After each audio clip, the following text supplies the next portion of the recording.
Welcome to the Sober and Happy podcast, where we talk about all things recovery related, how to navigate the challenges that we'll face along the way on our journey towards our best lives, and how we could go from living a life of simply just being sober to a life where we are both sober and happy.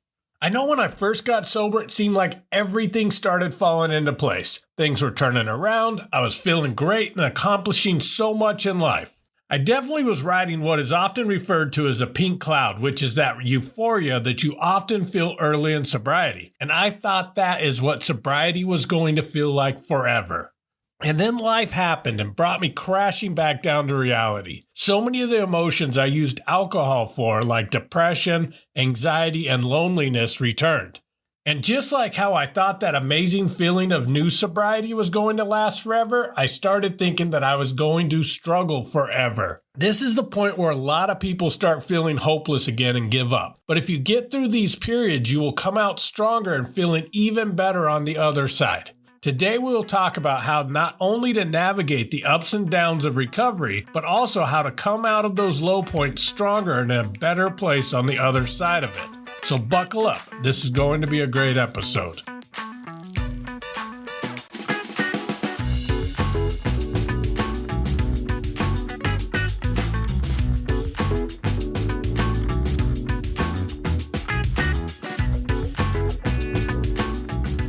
Welcome back. One quick teaser about an upcoming exciting announcement. We have had amazing success with our private Facebook group, which I have linked in the show notes if you're interested.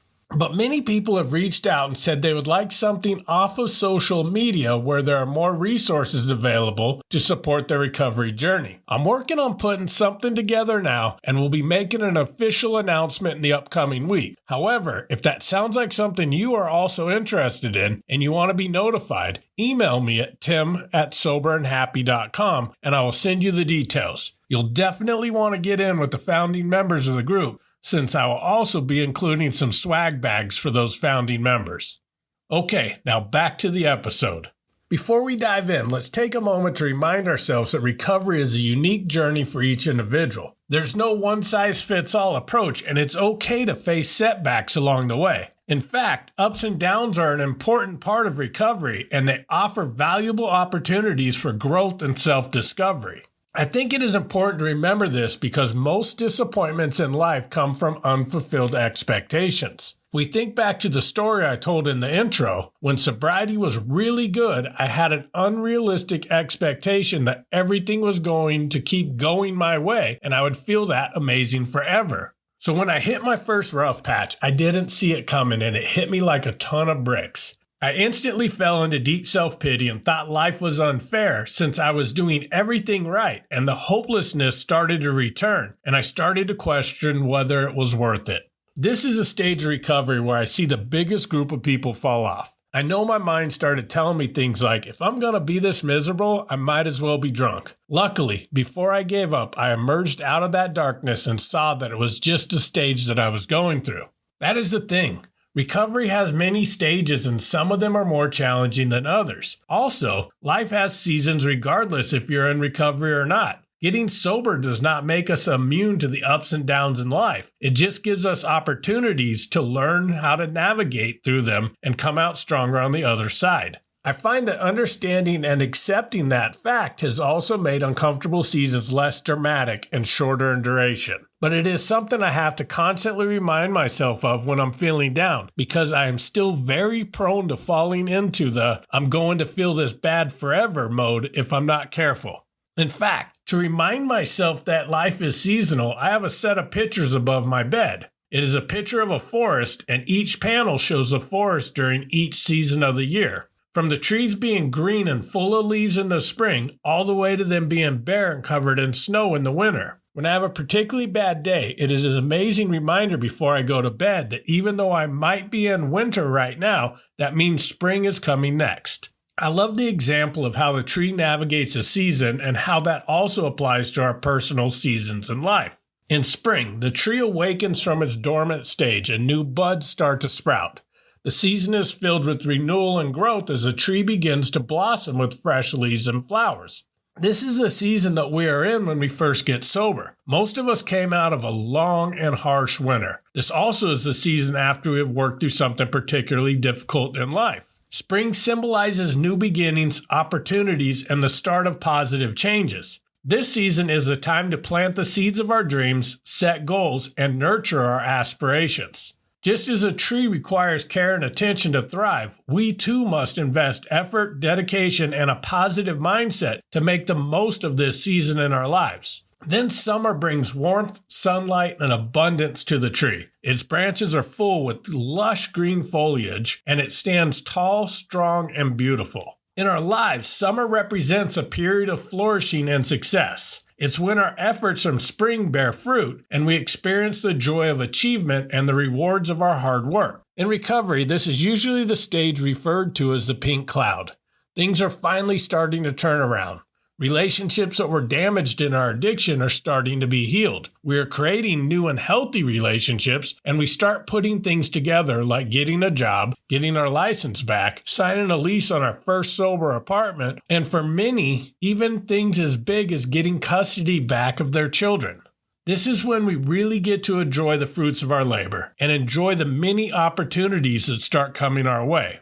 This is also the easiest season to give in to the urge to just set the cruise control and try to ride this season out and just take it easy for a while since everything's going so well. However, just like the tree that needs proper maintenance and protection from the scorching heat, we must remain humble, mindful, and remember to take care of ourselves and keep doing everything that got us to this period in our recovery or our lives. Then autumn arrives and the tree undergoes significant changes. Its leaves gradually turn vibrant colors, and just as the leaves get to the most beautiful they will ever get, they begin to fall to the ground. This is the part of recovery where we must start letting go of things and embrace change.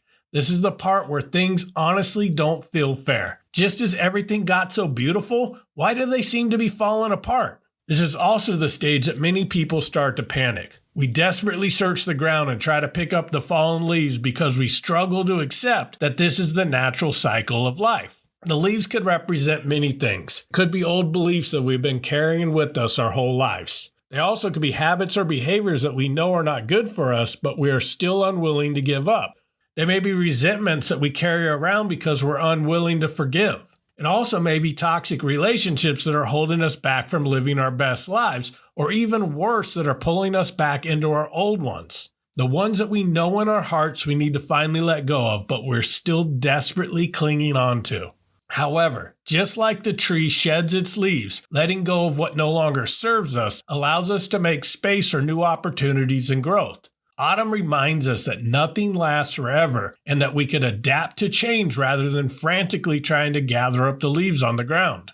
Then in winter, the tree enters a period of dormancy, appearing bare and vulnerable. The harsh winter conditions will test its resilience, yet it stands firm, knowing that this season is essential for its survival and future growth. Here's the cool thing though. Those leaves that we're so worried about falling to the ground in autumn start to turn into mulch, which adds nutrients to the soil. The nutrient-rich soil feeds the roots, which allow the tree to grow and be stronger. If the tree never shed those leaves in autumns, the soil would not have the nutrients to feed the roots, and the tree would eventually fall over and die.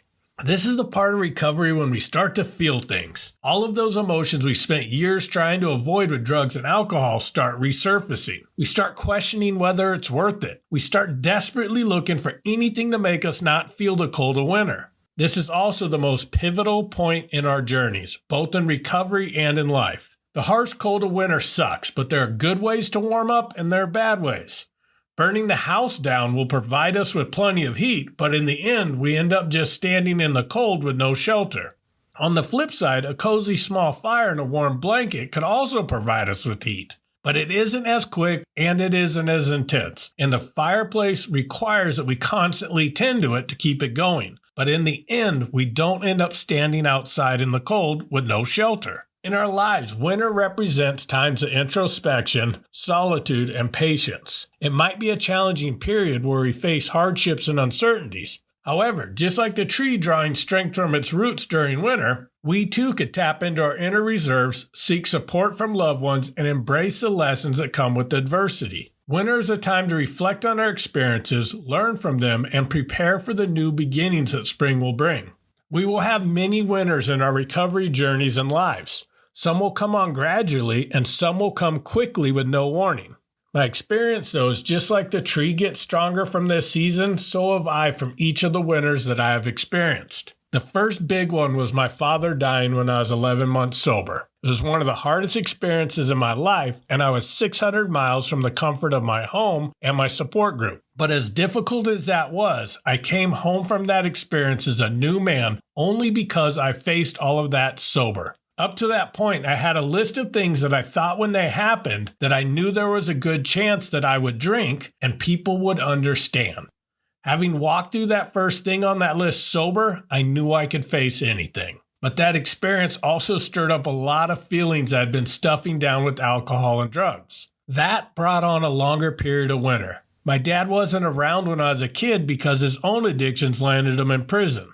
I had a lot of anger and sadness around that. And once I started feeling again, the floodgates were open and I started feeling everything. I'd never learned how to sit with those feelings and properly process those emotions. That winter presented me with an opportunity to learn how to do that. It has taken a ton of work with help of some amazing therapists, but learning healthy ways of dealing with feelings has by far been the biggest and most critical growth spurt I have had, not only in recovery, but in my life. None of that would have happened without living through that season. You're going to have winters in life and they cannot be avoided. I'm not going to lie and tell you that with each one they get easier. Just like in nature, some winters are more mellow and some are really harsh.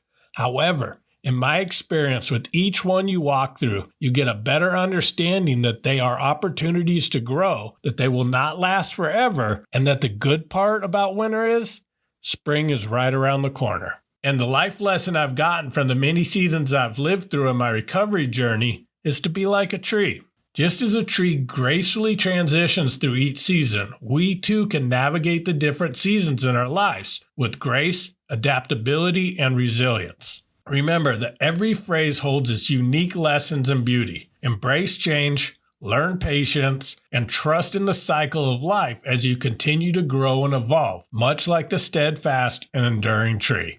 Thank you for listening to this episode, and I hope you're finding value from listening to my podcast. If you are, I'm asking you for 2 huge favors this week that would help me. Share the episode with one person you think would find it impactful, and please subscribe to my podcast, both of which will help the podcast grow even more. New episodes come out each Friday, so I look forward to connecting with you next week. And as always, thank you so much for listening, and keep living sober and happy.